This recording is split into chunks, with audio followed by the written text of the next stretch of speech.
but she was much smaller than that when she was born. Some people to meet now to talk about a new baby group that's been set up in the county for premature or poorly babies. Claire Gartland is the neonatal lead for Better Births. Sue Jarvis is a maternity transformation manager. And Amy Rose is here with young Thea.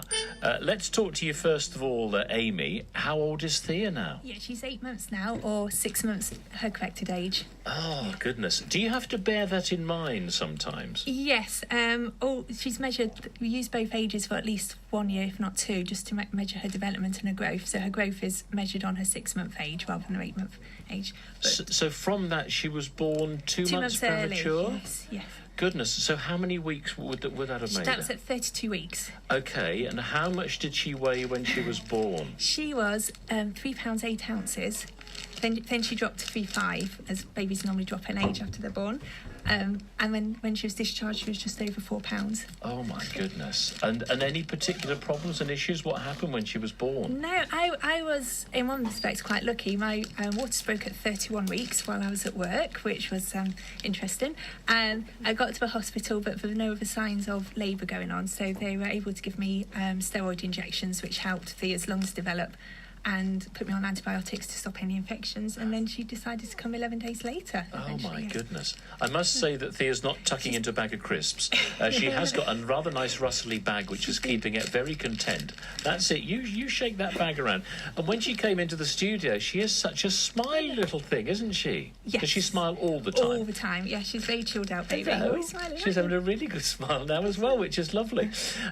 Tell me about, now I shouldn't probably ask you about it, your waters broke at work. Yes. Okay, so this was obviously totally unexpected. Totally unexpected. Got up, I was still at work. In my head, Thea wasn't due until August last year, so in my control freak manner, I was getting everything ready at work and at home because we were renovating the house, to get that all sorted by the end of June, and then use July to get ready for a baby, including going through things like antenatal classes, and then have a chilled out August until she came. But obviously she decided to come in June.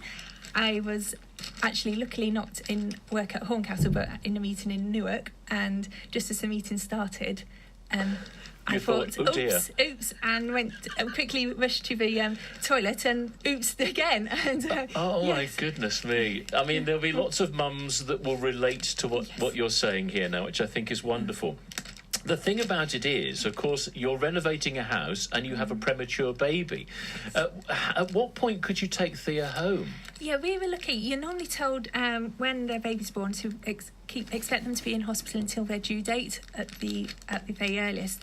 Thea actually only spent 4 weeks in the neonatal ward. It was during a hot summer, and she was able to feed and put on weight by herself in July, so she was sent home. And was it as I see on the television? Was she in an incubator, yes. Those sorts of things? Yes, yeah, she was put in an incubator as soon as she was born, and she was in there for about 3 weeks just to keep her temperature warm. She had a feeding tube down through her nose into her stomach, and monitors for her heart and her breathing and everything like that. But luckily for me, she wasn't on. A lot of babies are put onto oxygen, but she was able to breathe by herself.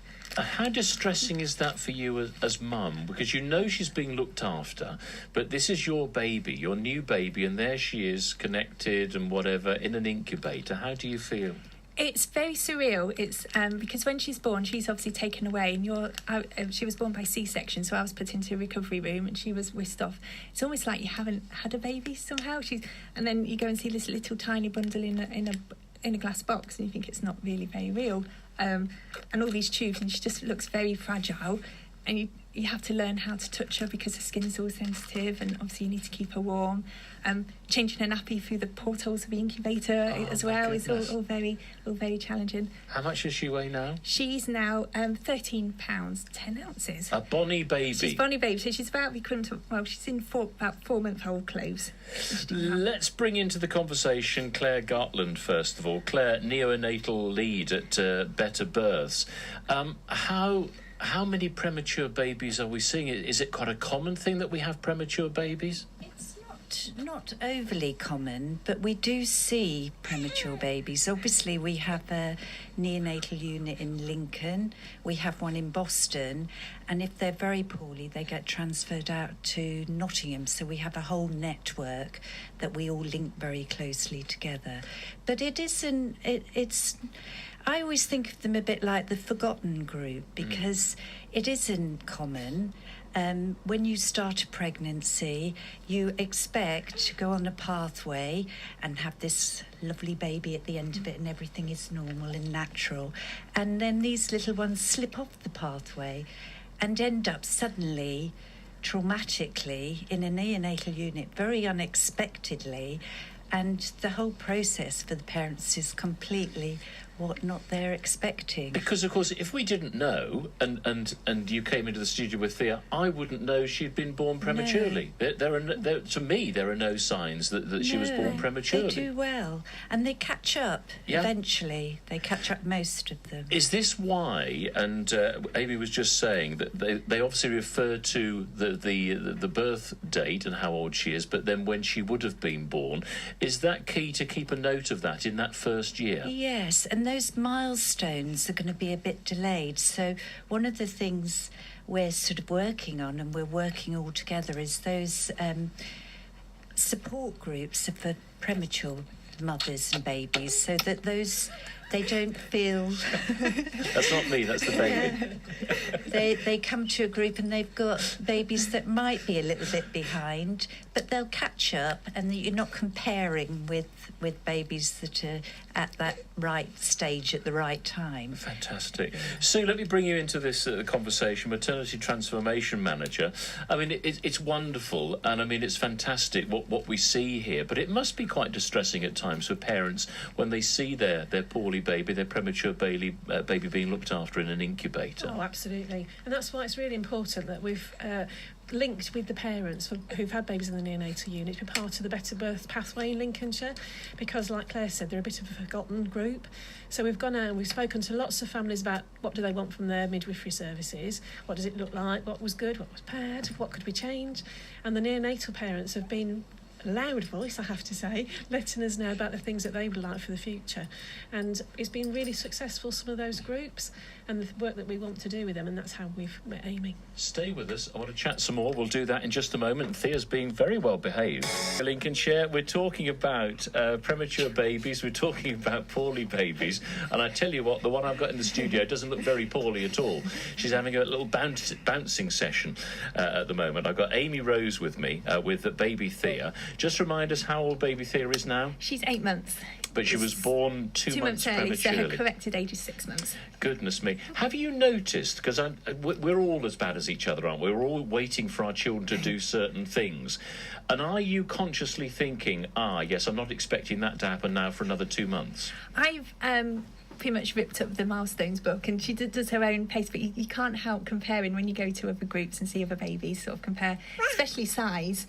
We've got friends who had a baby the same week, and her baby was sort of a 9-pounder, so kind of a monster compared to Theo, and they're very different in sizes and their development. Oh, she's gorgeous. She's absolutely gorgeous. So how did this sort of group come about then? Yeah, I think it was starting at when you are on the neonatal ward, you've obviously missed your antenatal classes, so you're not hooked into any new mums in the area or any support. You actually don't know much about what to expect, and in particular when you've got such a tiny baby at home, you're also told to stay away from to other baby groups, because obviously you've got to be really careful about infections and bugs and germs when they're so tiny.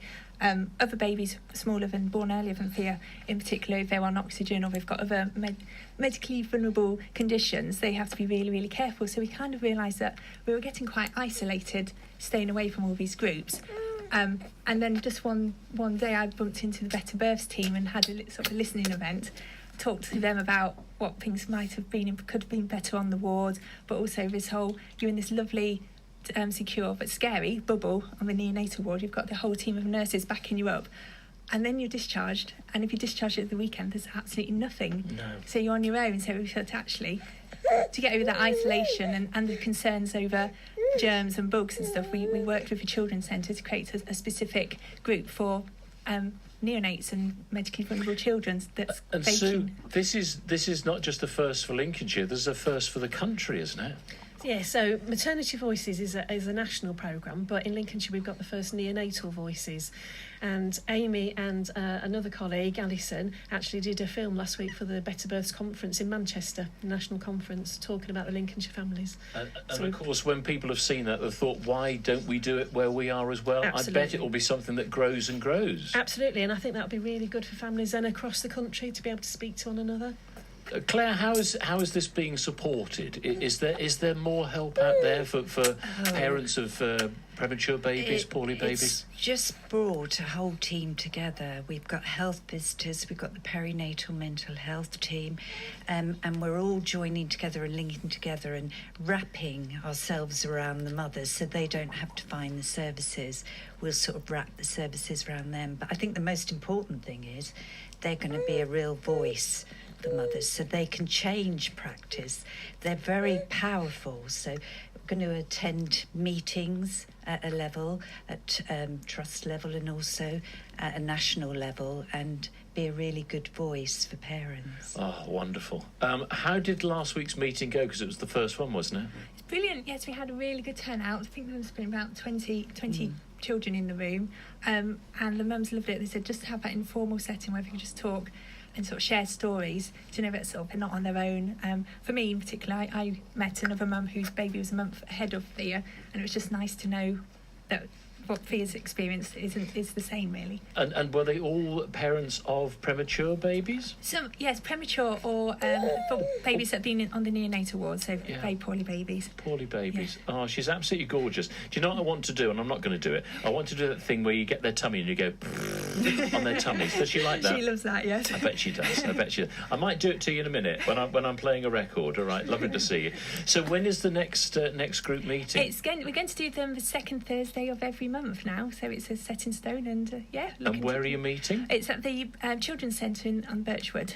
In Lincoln. In Lincoln, yes. And did you get people travelling to come to be part of it? Yes, yeah, it was sort of centred around the neonatal ward in Lincoln, so people who'd been on that ward in particular come. But yeah, lots of people from Sleaford came to. And if if people want more details, is there anywhere people can go for more information? The best place to go is onto the Better Births Lincolnshire website, because then they can signpost you. There is a private group of people who've been on the neonatal ward, but the Better Births Lincolnshire Facebook group will point you in the right direction. I must congratulate you, Amy, because you've conducted a very good interview while you've got a wiggling baby in both hands throughout the whole of that. And she's having a great time, isn't she? She's having a fantastic time. Thank you for telling us all about it. We'll leave all the contact details on our reception at BBC Radio Lincolnshire, and I'll do some more photographs that we'll get out in just a moment. Early. And we've been talking about the help that is available and the support group that they're going to do once a month. If you want more details, give us a call here at BBC Radio Lincolnshire and we will put you in touch.